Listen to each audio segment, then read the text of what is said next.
Press ক্লাবের সামনে আমরা রোজা রমজানের সময় এই ছেলে মেয়ে এই আমাদের হরিজন সমন্বয়ক আমাদের না খেয়ে এই রাজপথে মশার কামড়ে আমাদের সমন্বয়কের ডেঙ্গু জ্বর হয়েছিল। দেখেন একটা সমন্বয়কের কোনো সুস্থতা নেই, একটা সমন্বয়কের সুস্থতা নেই। আমরা প্রত্যেকটা নন এমপিও শিক্ষক যারা আমাদের জন্য জীবন দেয় আমরা তাদের জন্য জীবন দিব, এটাই আমাদের সিদ্ধান্ত। কারণ আমাদের দেয়ালে পিঠ থেকে গেছে। আমাদের এতদিন ছেলে মেয়ে স্যার বলেছে যেভাবে আমরা এই কাঁটাতারের ব্যারিকেডের উপরে আমাদের নামিয়ে দিয়েছেন আমরা তার নির্দেশনা মেনে চলেছি।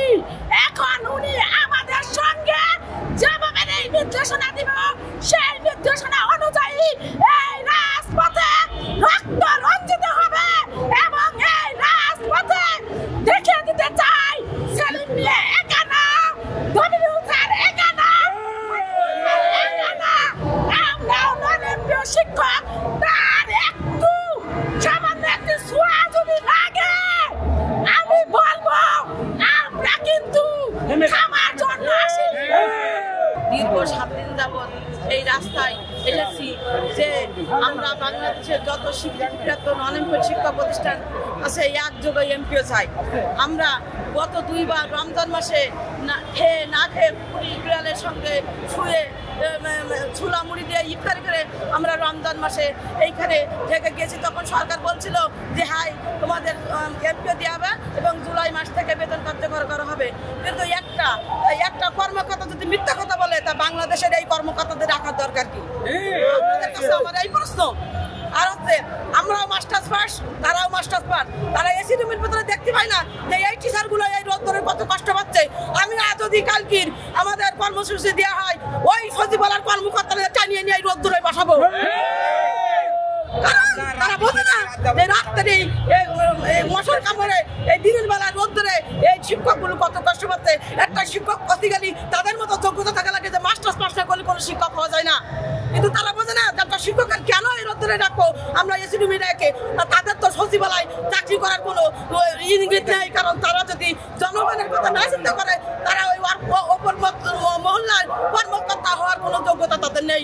তাই আমরা মনে করি আগামীকালকে যদি আমাদের রাস্তায় বেরোনি লাগে তাহলে ওই কর্মকর্তাদের আমরা টাইনিয়ে নিয়ে রোদ্দুরে বসাবো। তবে কে হবে না তা হবে না তা হবে না। আমরা দেখেছি স্বাধীনতার পর একটি সরকার ক্ষমতায় ছিল, তখন আমরা দেখেছি মায়ের কাছ থেকে শুনেছি ভাত দে হারামজাদা নইলে মানচিত্র ছিঁড়ে খাবো। আমরা চাই এমপিও ভুক্তি, আমরা স্বীকৃতি পেয়েছি, আমরা এমপিও চাই। আমরা সায়েন্স আর্টস কমার্স আলাদাভাবে শিক্ষার্থী দেখালে এগুলো এমপিও ভুক্তি এবং শিক্ষা প্রতিষ্ঠান বন্ধ করে রাখতে পায় তারা। আমাদের কমার্স শাখায় শিক্ষার্থী নেই আমরা এমপিও নিব না, আমরা বিজ্ঞান শাখায় শিক্ষার্থী নেই আমরা এমপিও নিব না। আমাদের মানবিক শাখা চালু আছে, আমাদেরকে অত্যন্ত মানবিক কারণে মানবিক শাখাগুলো এমপিও করে দেন। স্কুল কলেজ মাদ্রাসা কারিগরি স্কুল অনার্স মাস্টার্স শিক্ষা প্রতিষ্ঠানগুলো আপনারা অন্ততপক্ষে এমপিও দিয়ে এই অভিশাপ থেকে মুক্ত হন, নতুবা এই অভিশাপ থেকে আপনি আপনার সন্তান ন্যায় পাবে না।